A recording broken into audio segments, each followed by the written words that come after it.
Hello, my name's Abigail. And I'm Cheyenne. So, a little bit about myself. I am a 2-year student at the Mid-State Technical College.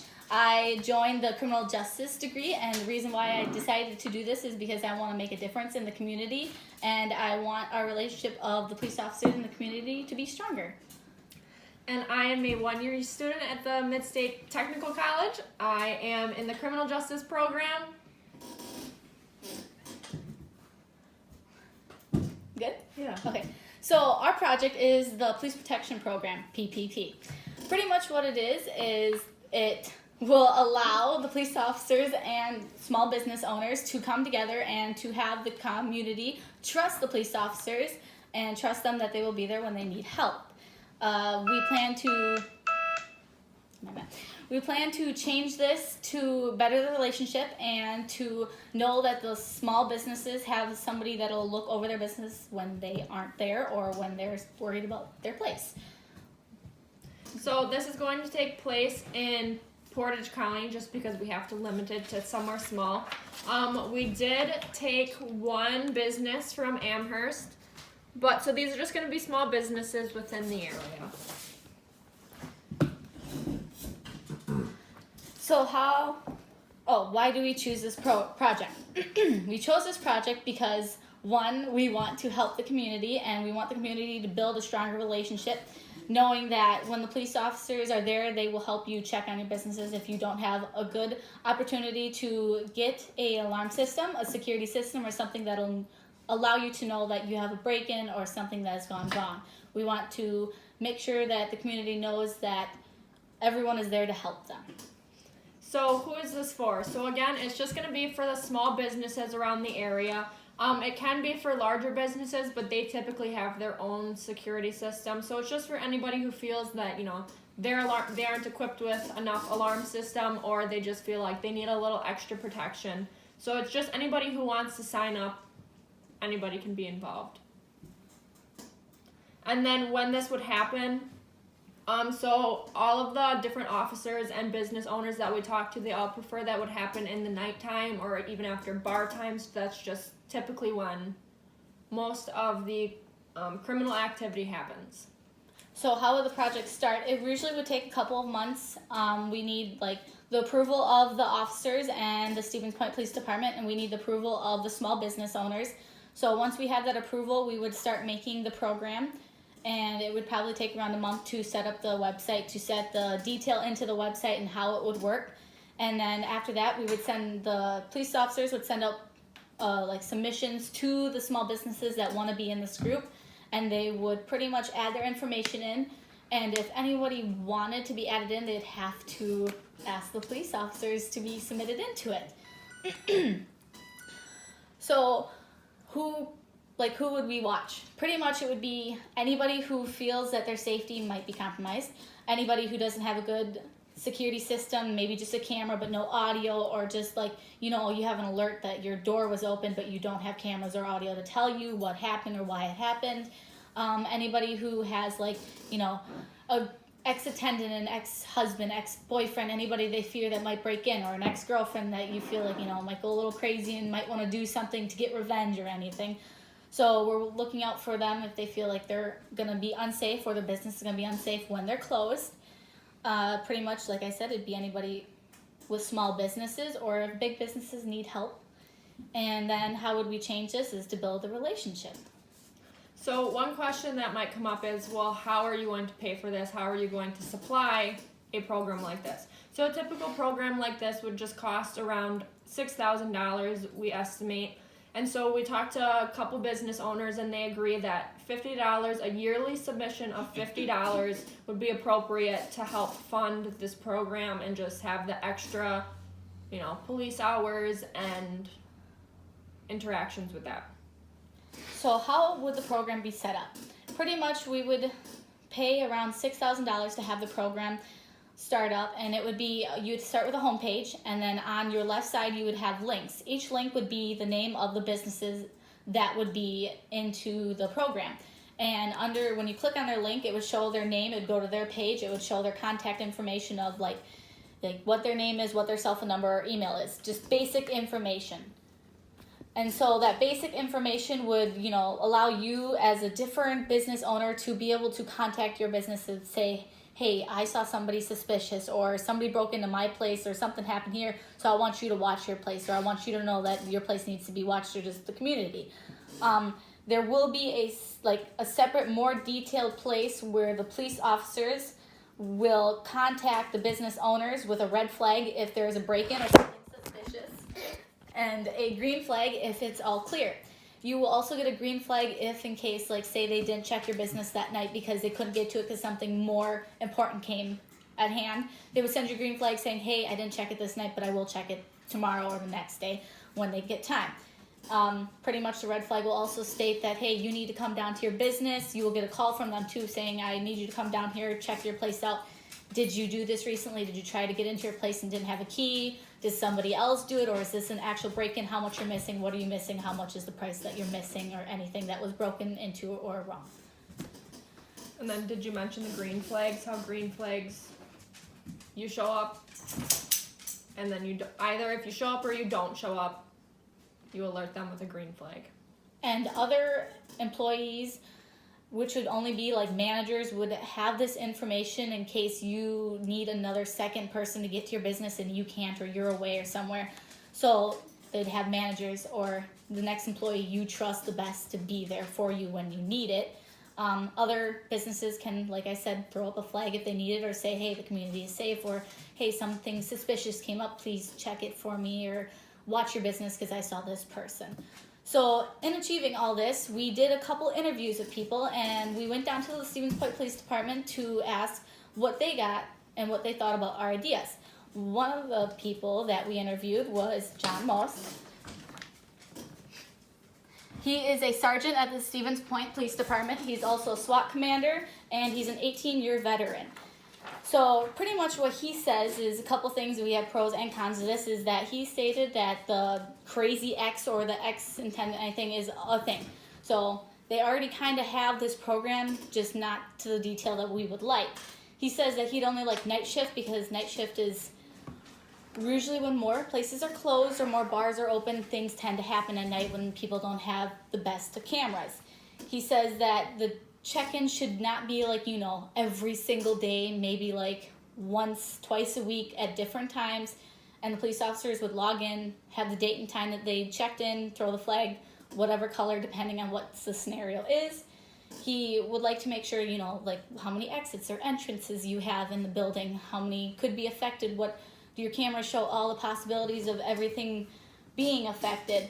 He says that summer should be checked on more because people tend to do more crimes in summer and less in winter because winter is cold. People don't really want to be out, but we have to keep an eye out for this.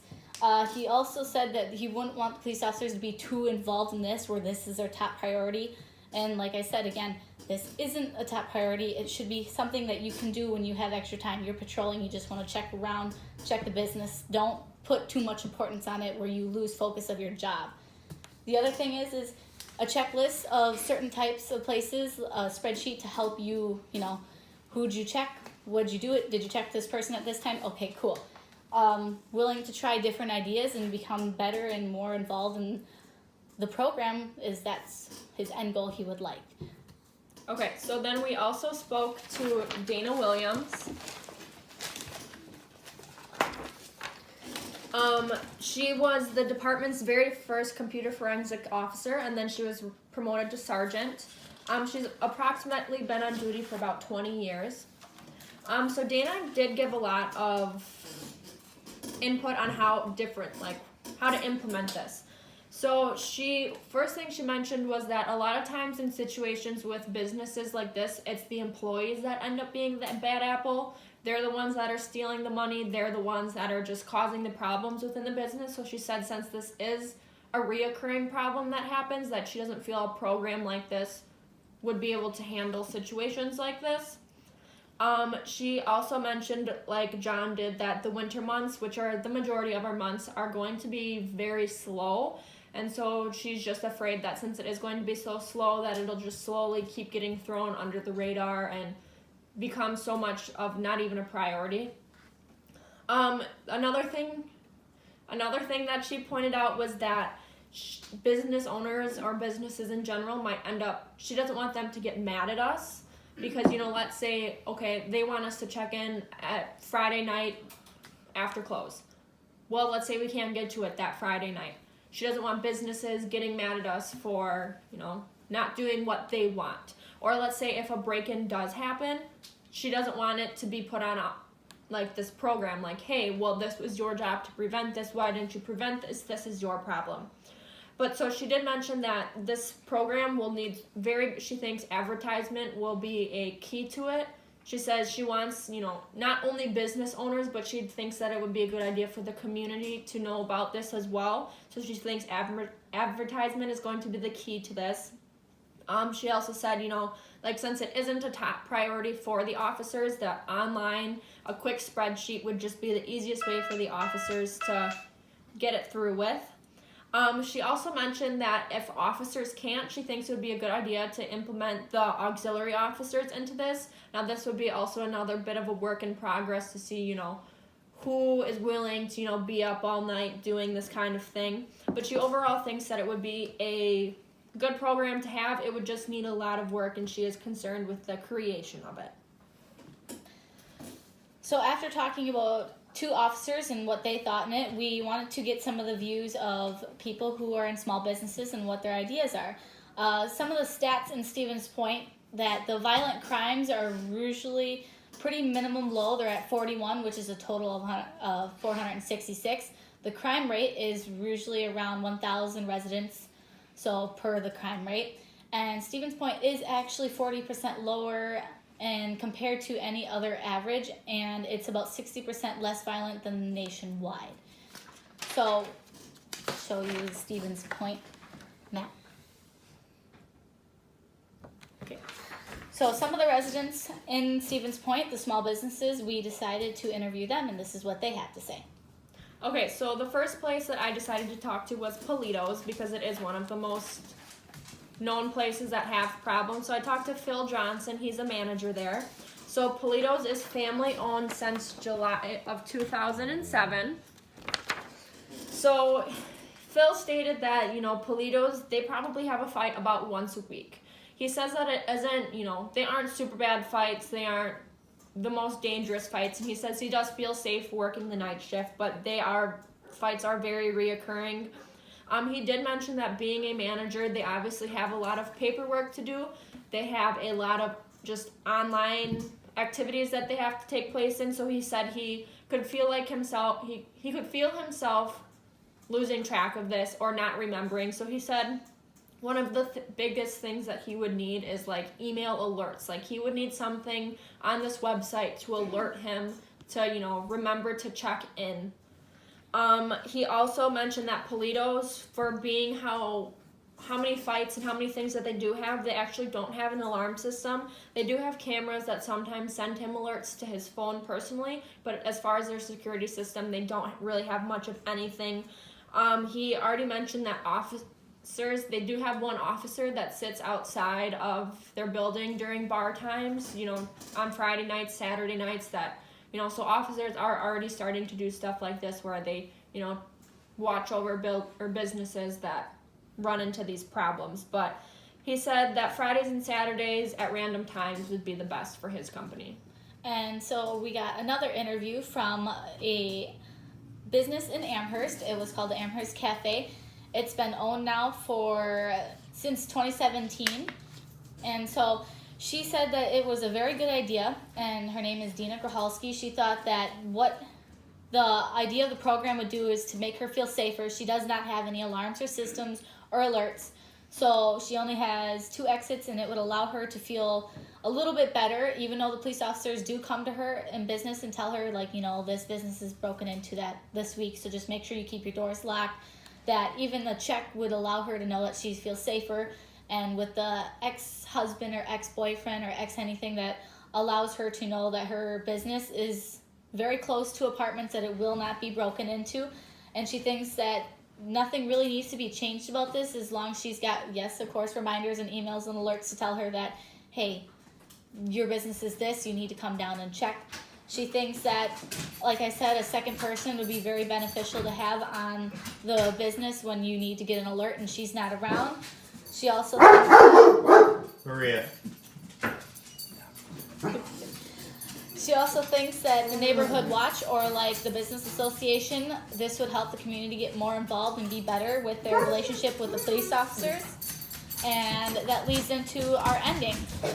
How will they be involved? We think that everybody should be involved in the community, and to help the community trust each other and trust the police officers, to have the police officers have their back when they need them, and know that they back up the police officers when they have an issue in their community. They think that the good relationship between police officers and community will benefit and overall in the end goal to the end goal will help to manage to have a better relationship. So another part of our end goal is that we just hope that, instead of just this program helping these businesses, that these other businesses will help each other in the end. That, they will keep in contact with each other and just have monthly, maybe monthly updates with each other. Cheyenne and Abigail signing out.